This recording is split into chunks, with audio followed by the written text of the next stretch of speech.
It's always been about painting. My using digital tools and my interest in what the digital offers in terms of image making has always been filtered through painting. I started with tartan because I thought it was an unusual circumstance that the pattern had become so ubiquitous in North American culture that we had a short 5-letter word for it, called it plaid. All of the detail, all of the complexity, all of the variation that's in those patterns seems entirely flattened out, so that they were kind of like a blank in culture that was really rich in other ways, rich in history, rich in color, rich in rhythm, rich in all the things that painters are interested in. My starting point is putting on really a good amount of paint with a roller, acrylic paint, and overwhelming that canvas grid with a plastic sort of pebbled, almost orange peel type texture.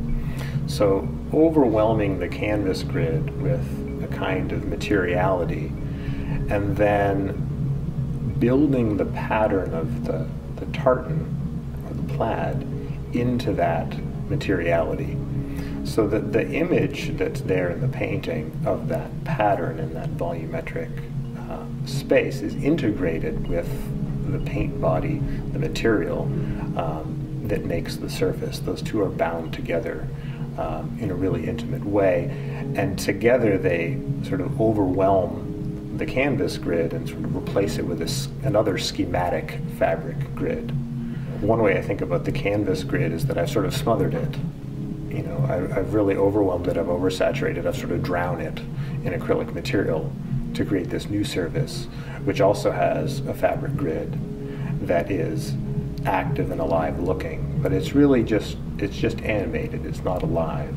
It's sort of like a cartoon character in that sense, which is why these days I feel quite comfortable putting cartoon eyes and other things from a cartoon language into the paintings, because they're like cartoon characters. They're animated, but they're not alive, which is another reason I have in the past at times called them zombie fabric. I think the paintings suggest sort of characters, they suggest a kind of motion, they suggest a kind of life that you recognize as not really being present like you are. It's very other.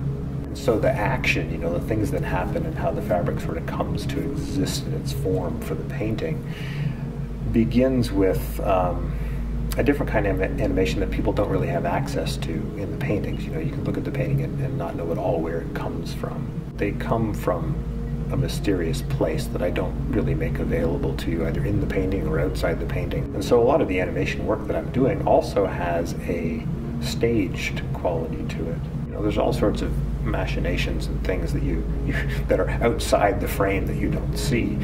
And it's all in an effort to sort of get what's in the frame to look the way you want it to and feel the way you want it to. The image that you see is really, you know, made to suggest a narrative that was never there in the first place, or is only there in your imagination, or what, you know, culture suggests for it. I think the show at the Institute brings something really brand new to the way I've been thinking about the paintings. You have to exist in this no-touching zone and sort of move your body to see one compared to the other across the space, which is not really so different sometimes from how it feels being a Canadian living in the United States.